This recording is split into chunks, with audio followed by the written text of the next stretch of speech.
Fungsi dan tujuan musim wayang ini dijadikan atau diresmikan menjadi musim wayang, yang pertama itu adalah untuk pendokumentasian dan juga sebagai pelestarian terhadap wayang yang ada di Indonesia. Jadi pendokumentasian untuk berbagai wayang semua bisa di dalam musim wayang ini. Dan juga untuk pelestarian dan terpeliharanya budaya wayang di Indonesia, sehingga wayang di Indonesia ini dapat diminati atau bisa dimiliki oleh anak-anak muda zaman sekarang gitu. Biar musim wayang ini atau wayang-wayang di Indonesia ini lebih kompeten atau lebih banyak lagi yang mencintai tentang wayang, dan juga agar budaya wayang di Indonesia ini juga tidak punah dimakan zaman, sehingga wayang di musim wayang ini menjadi salah satu tujuan wisata yang ada di Jakarta khususnya seperti itu. Saat ini Museum Wayang merupakan museum di bawah unit pengelola Museum Seni Dinas Kebudayaan Provinsi DKI Jakarta. Museum Wayang memamerkan beberapa jenis bentuk wayang dari seluruh Indonesia, baik yang terbuat dari kayu, kulit, maupun bahan lain. Dan juga wayang-wayang dari luar negeri terdapat juga pada museum wayang ini. Wayang yang menyebarkan wayang pertama kali Indonesia itu adalah Wali Songo, khususnya ada Sunan Kalijaga yang memang menyebarkan wayang di Indonesia atau khususnya di Pulau Jawa ya. Karena para Wali Songo itu atau Sunan Kalijaga itu menyebarkan agama melalui wayang, sehingga wayang bisa tersebar atau berada di berbagai daerah di Indonesia.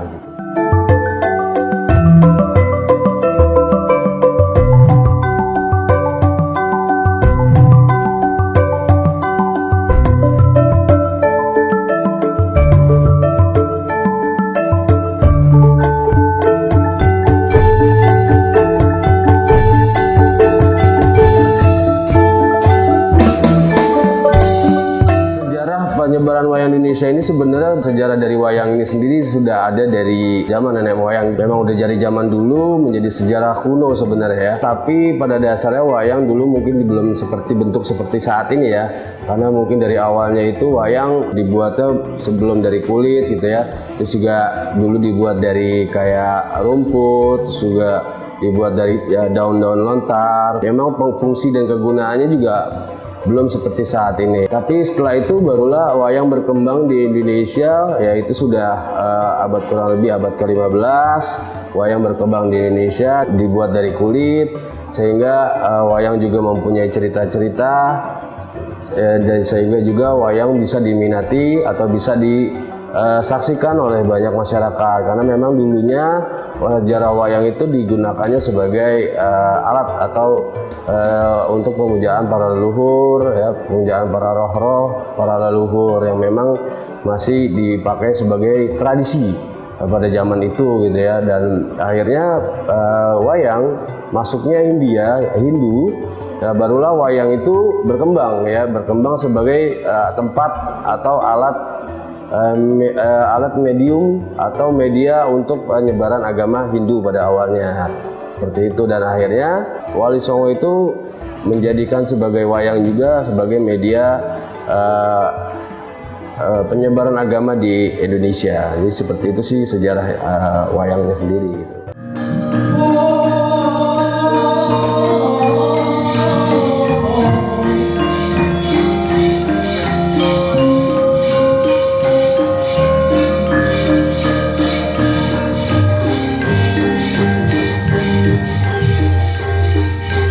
Salah satu yang pernah mengklaim wayang itu adalah India sih, mengklaim bahwa wayang itu punya India, karena memang awalnya wayang itu memang cerita wayang berasal dari India ya, yaitu cerita dari kitab Mahabharata Ramayana yang memang dibawa oleh orang India melalui kitab Mahabharata dan Ramayana lewat agama Hindu, karena memang dulunya awalnya seperti itu.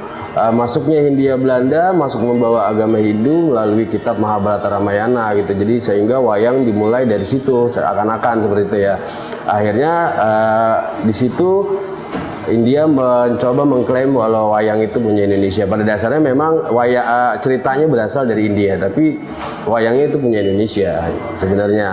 Akhirnya sih seperti itu. Di dalam bahasa Melayu kuno atau bahasa Jawa, kata wayang berarti bayang-bayang atau bayangan.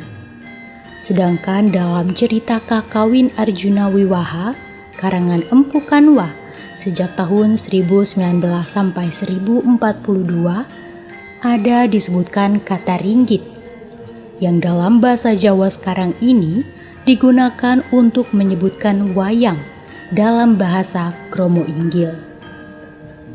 Dari asal kata wayang ini saja jelas bahwa wayang merupakan bentuk kebudayaan Indonesia asli yang telah ada sejak sebelum kebudayaan Hindu masuk ke Indonesia.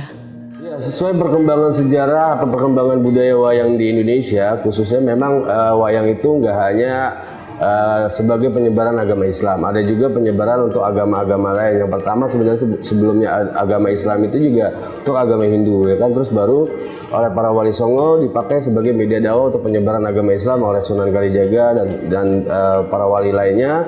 Dan berkembangnya budaya wayang pada saat sekarang, akhirnya budaya wayang itu juga sebagai media visual, informasi untuk agama-agama lain, khususnya agama Kristen yang disebutnya kalau sekarang itu sebutnya namanya wayang wahyu.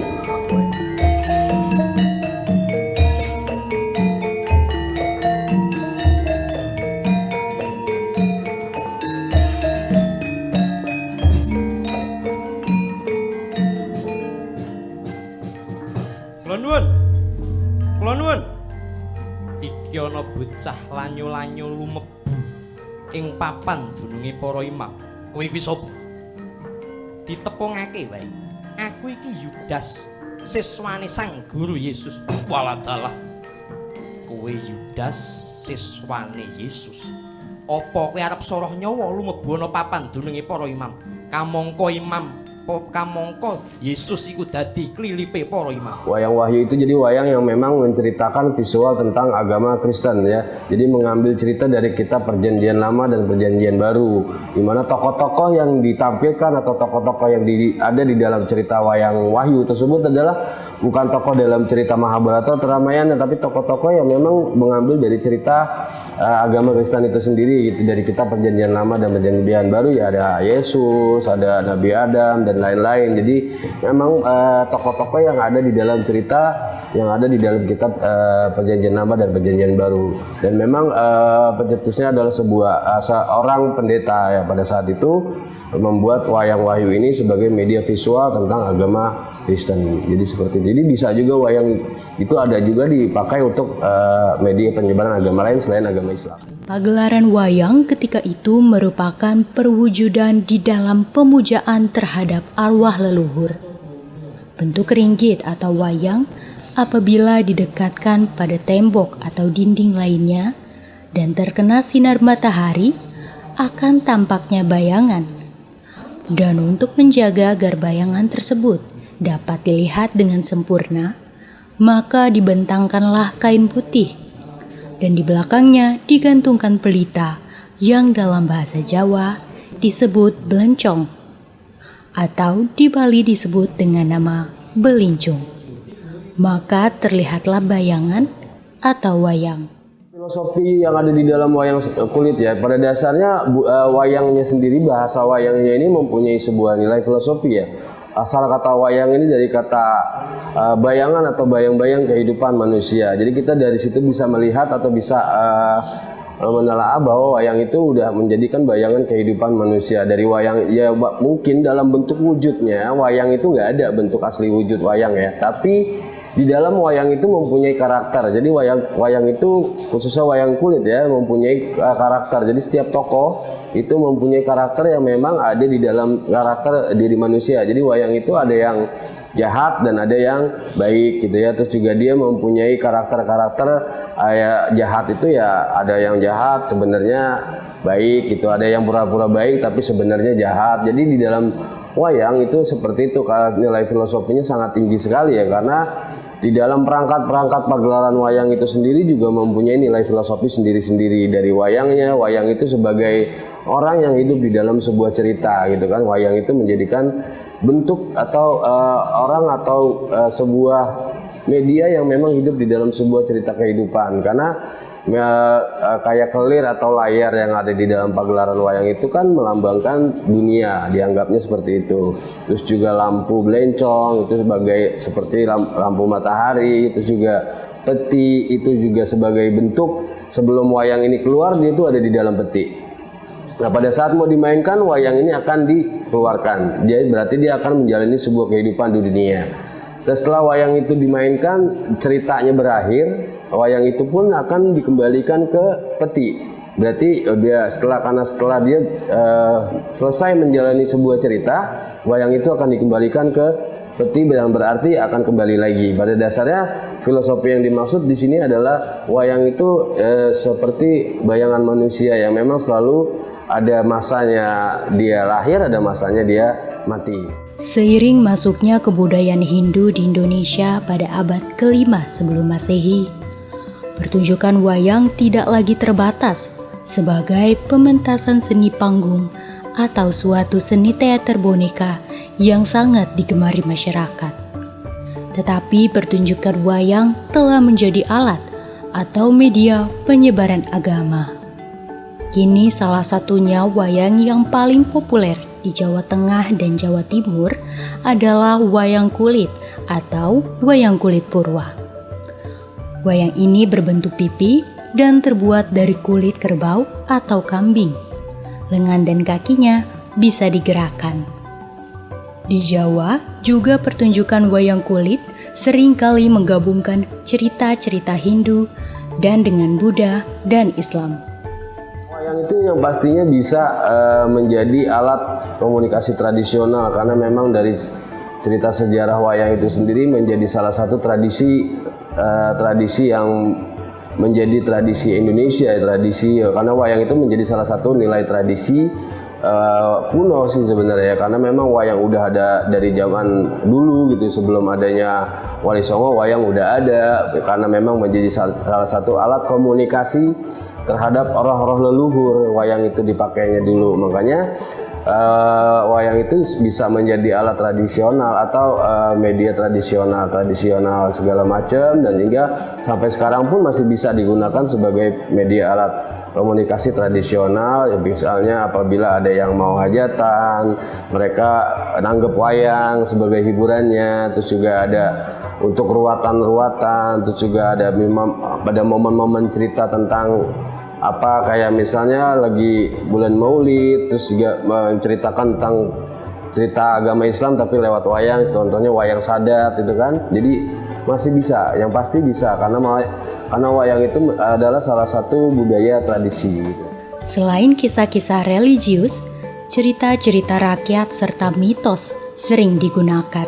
Dan alasan mengapa wayang kulit bisa menjadi alat komunikasi tradisional karena dapat dipergunakan sebagai sarana penyampaian suatu dan jika digunakan dengan baik.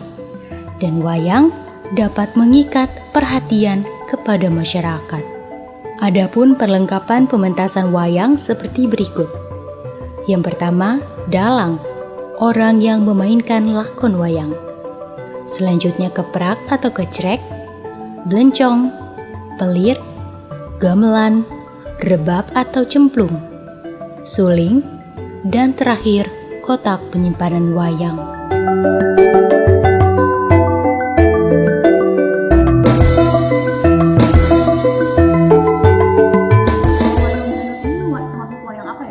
Wayang mainan. Ya. Kalau wayang dangdut ini kayak berasal dan terbuatnya itu dari apa? Kalau awal mula dari Pacitan, daerah Pacitan, awalnya itu dari rumput. Kemudian rumput karena di sini Jakarta susah rumput, digantikan dengan janur atau daun kelapa muda. Ya. Kalau cara prosesnya itu seperti apa? Kalau prosesnya awal kita bawa janur baru itu dibuka dulu si lidinya, terus direbus, kemudian dikeringkan, ditiriskan atau dijemur juga bisa. Ya. Tujuan dari pembuatan workshop ini tuh apa ya? Untuk memperkenalkan ke masyarakat luas, terutama anak penerus dan anak muda kan, anak kecil, karena mereka sekarang udah susah untuk mengenal budaya Indonesia, karena jadi kita ingin ke wayang janur gitu. memperkenalkan juga sekalian.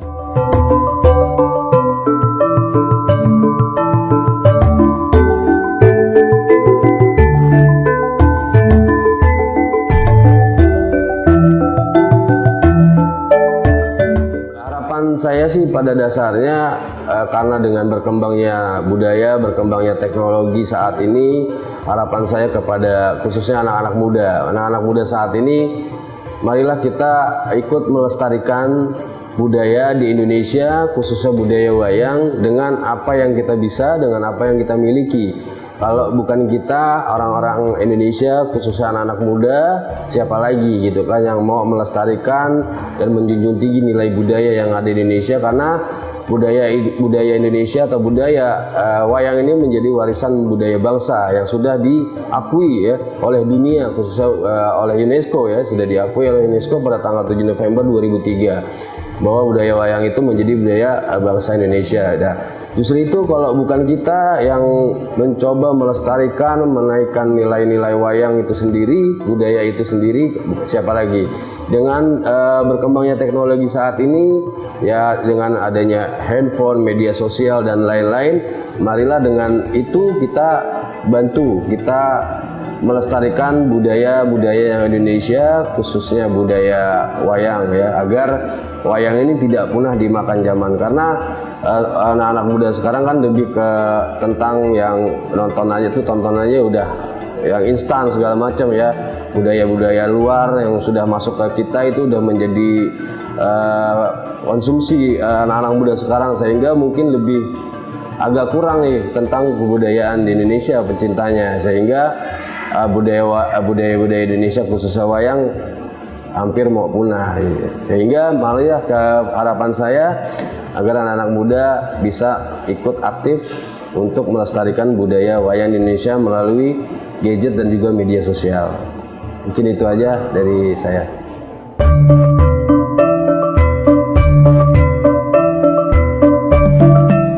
Indonesia memiliki kekayaan yang sangat beragam dan kebudayaan yang sangat bermacam-macam. Salah satu kebudayaan yang sudah ada sejak zaman nenek moyang kita adalah kesenian wayang kulit. Kenapa kami memilih Museum Wayang Kota Tua sebagai film semi dokumenter kami? Karena sebagai bentuk rasa kecintaan kami, sebagai bentuk dukungan kami untuk pelestarian wayang kulit, supaya tidak punah dan eksistensinya semakin dikenal oleh masyarakat luas maupun mancanegara.